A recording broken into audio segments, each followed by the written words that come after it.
So, Jessica Jones is over, which means the Netflix MCU shows are over.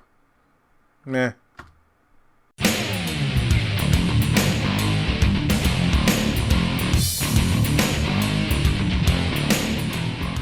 Hey everybody, what's going on? Welcome to an all-new Crossin Streams. As always, I am your host, the real Geno Reynolds, and today we're going to talk about the third and final season of Jessica Jones, and which is also the nail in the coffin to the Netflix MCU. And I've stated this before, I wasn't really excited to even watch this season. After I heard it was being canceled, and of course then they canceled The Punisher, I'm like, why do I even want to watch this? But I wanted to at least show support to the show, because I did, for the most part, enjoy the show. The first season was better than the second, but the second viewing I had of the second season was a little better, even though I still found it borrowing from other shows in the Marvel Netflix universe.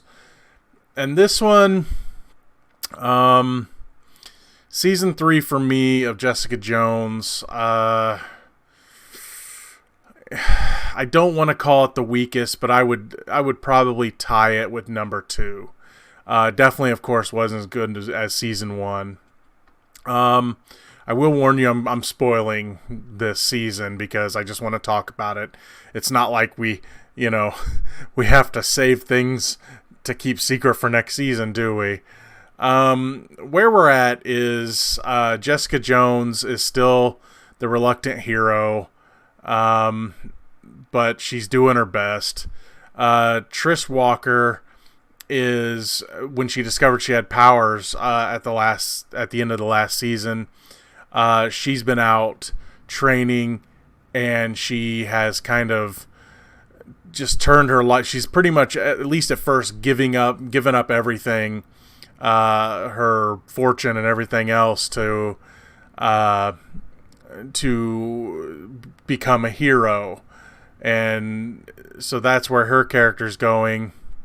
Malcolm is working for Hogarth as her fixer and investigator, but he's got a real crisis of conscience because he's having to do some things for some pretty bad people that helps those bad people, and he doesn't really like that. Though he's making a ton more bank, he realizes working for Jessica Jones, he was actually doing good things. Jerry Hogarth is still dealing with MLS, but it's getting worse, and she realizes that she is probably going to die soon. So she reaches out to what seems to be really the only woman she's ever loved. So that's about where we're at with this season when it comes to the main characters.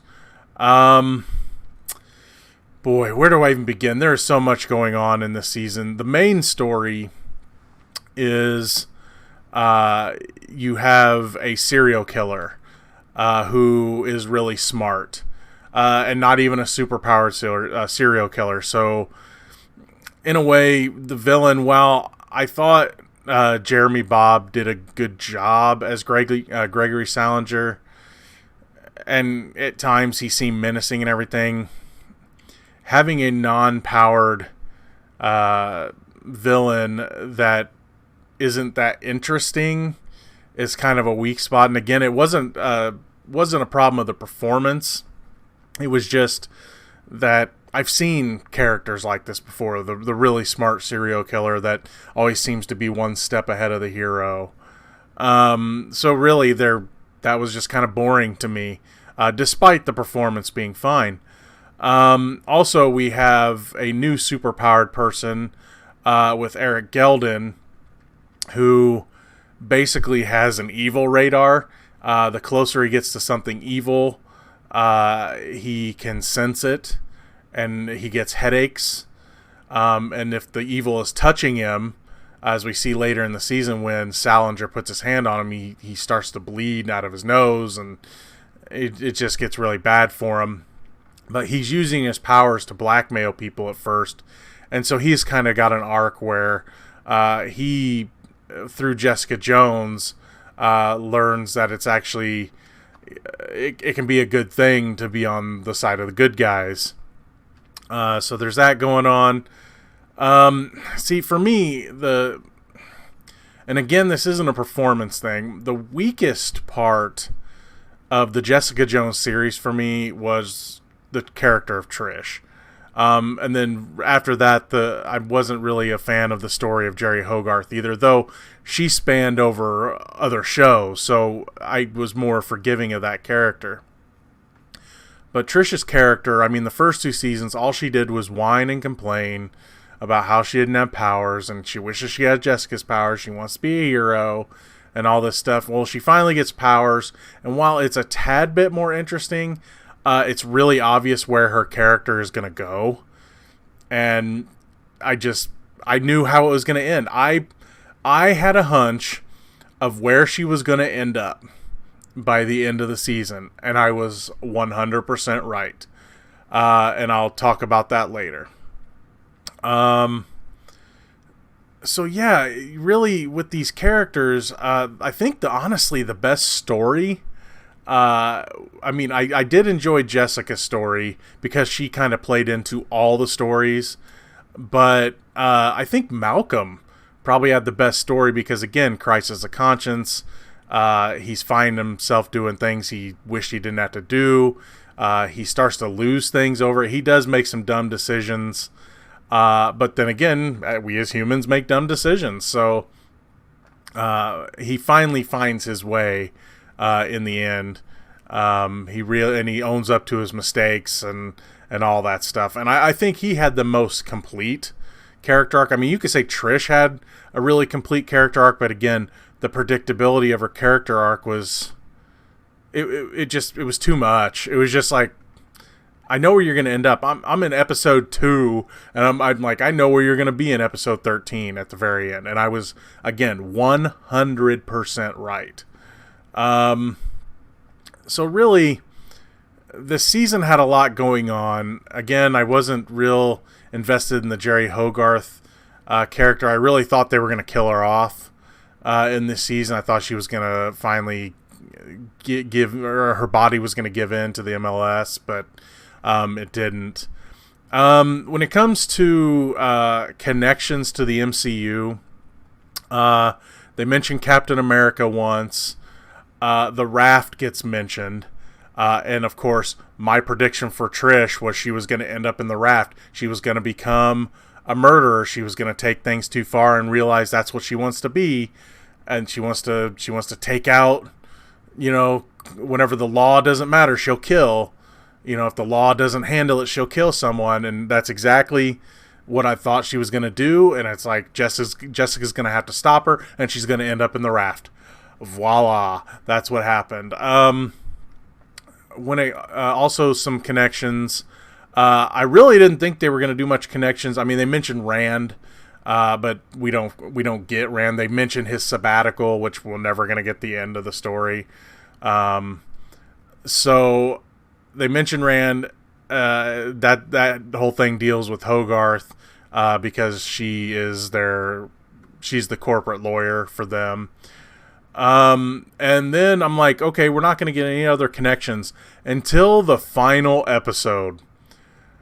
Who shows up in the final episode? The Godfather, Luke Cage. I mean, the definite Godfather with the suit and, that we saw at the end of the last season of Luke Cage, which again, we're not going to get to see the conclusion of the story. And he even mentions, if I needed taken down, I'd want you there to help take me down. And it's like, yeah, I know where the story was gonna go. But yeah, it ain't going nowhere. He talks to her for like 10 minutes, and that's about it. Even if it's even that. They talk in the hallway, and he's just like, bye. So those are the connections that I caught. The end, we get yet we don't see him. We get another instance in her mind. She's about ready to give up everything. She's handed the keys to the agency over to Malcolm. It's not clear whether she's leaving for good or if she's leaving just like needs a break. But she hands him the keys and she says pretty much goodbye to everybody.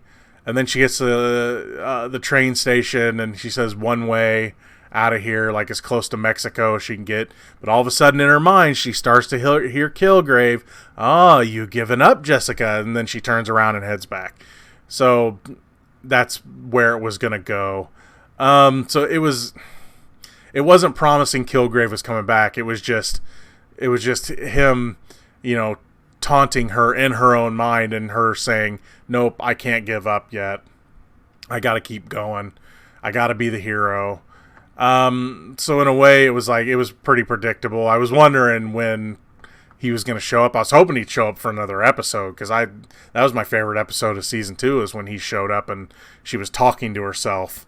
So yeah, the series itself, it didn't go out real strong. If they were going to continue, I probably would have been a little more forgiving of the season, but since this is the end, they didn't really do anything to make me go, wow, that was fantastic. Again, it was nothing with the performances or the way anything looked. It's just the story was a little weak, a little generic, a little predictable.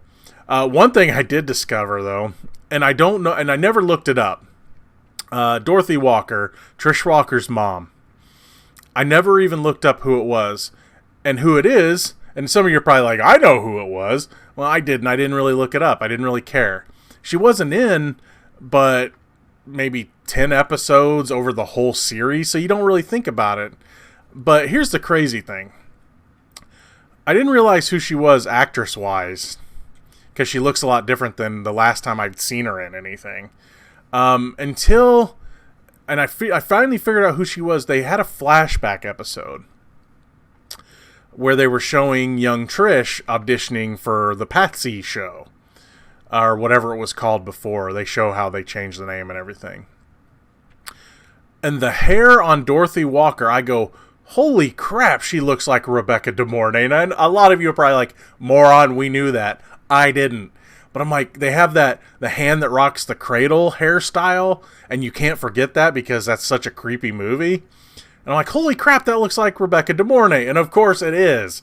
And of course they probably did that on purpose. And they de-aged her and stuff, and she looked just like hand that rocks the cradle, Rebecca De Mornay. And it was creepy, and I just thought that was kind of a fun thing that the show did. But yeah, the season as a whole, I would be happy to continue watching the show because it was fine. The season was fine. It wasn't bad. But being that they didn't even really wrap it up. I mean, yeah, the ending they showed kind of played like the Punisher ending where... And that's another thing this season that I found it once again borrowing things. And I guess I can talk about that in a second because I forgot about that. Because it was so forgettable what they did. And I'll talk about it here in a second. But the way it ended, and I know I'm jumping all over the place, please forgive me. This season was all over the place, so I'm justified. But just the way it ended kind of like the Punisher where, yeah, you can see it being, yeah, she realizes that she needs to keep being the hero. Ta-da. And like the Punisher, where it was like a 2-season origin story for who he is supposed to be. And again, that one works. And this one kind of did as well, but still there's stories to tell. Did they really set anything up other than Luke Cage? Not really. Again, Trish is in the raft, and I mean, they still have the Jerry Hogarth story and a couple other things, but nothing major other than the Luke Cage thing, which I think she was going to show up in the next season of Luke Cage and maybe help Colleen Wing and Misty Knight take down Luke Cage, which that would be a weird season of Luke Cage. So, yeah, the way it ended, I guess you could say they kind of closed it out, but then again, there's still a lot open there. But, yeah. Oh, and when it comes to them borrowing things, you know how in the last reviews for some of the other shows, I was like, well, this show borrowed from this show borrowed from that. This one borrowed from Luke Cage, where they're like, well, we need something to kind of take the character off their game for a while, so let's injure him. Like Luke Cage, they had him get the concussion, and then they kind of forgot about it after 2-3 episodes. Well, they did the same thing here. Jessica gets stabbed, and because of course you got to remember she doesn't have invincible skin, she's just strong. So she gets stabbed, and she loses her spleen, and that is like a thing for 2-3 episodes, and all of a sudden they don't mention her getting dizzy or anything again. She doesn't stop to really rest anymore or anything. It's just, there it is. She's injured, and we just need her to be weak for a couple episodes. And then she's back to not being weak anymore. And again, it just, the other shows have done this. They've all borrowed from each other, and that's been, I think, the biggest weakness of most of these shows. Not really counting The Punisher, though, because it was kind of its own thing, despite starting on Daredevil.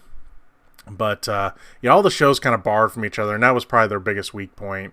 And this season wasn't really anything any different. So when I say watch it, yeah, it's still worth checking out.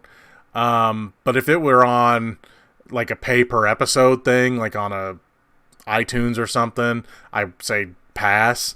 But since it's all together on your Netflix subscription, it's still worth checking out. Kristen Ritter has said that when they've been talking about revivals on, like, say, Hulu or something like that, she says she's kind of done with the character. It's a little disappointing, but I can understand. I just don't. There's no. She's like, I feel like I've finished the character. She's finished the arc, and I don't blame her feeling that way, because I can kind of see where she's coming from. Because where else are you gonna go with it other than just introducing another villain or something like that? I mean, I think they could figure out some things, but I mean, I don't see it happening with her.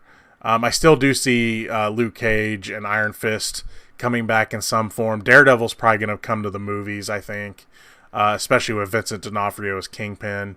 Love to see him in Spider-Man. I'm hearing rumors that since The Punisher was a spinoff, that the show isn't locked into that have to wait 2 years thing. So that would be cool if they could get John Bernthal back as the Punisher on, say, Hulu or something like that, or even like an HBO, like where you could really, just really get into the character. But other than that, the MCU being dead on Netflix, they had their strong seasons, they had their weak seasons. The strongest shows were definitely Daredevil and The Punisher. The weakest show for me was still Iron Fist, even though the second season was a little better. And then the other shows were hit and miss. And in the end, I liked them all, but some of them I liked more than others. And again, if you want to finish it out, It's at least worth checking out again, since it's already under your Netflix subscription. That's going to be all for this edition of Crossin Streams. If you like what you've heard here, please subscribe to the Real Geno YouTube channel, like this video, and if you have anything to say about Jessica Jones or any of the other Netflix MCU shows, please feel free to leave a comment in the section below. Until next time, I'm your host, the Real Geno, Geno Reynolds. See you later.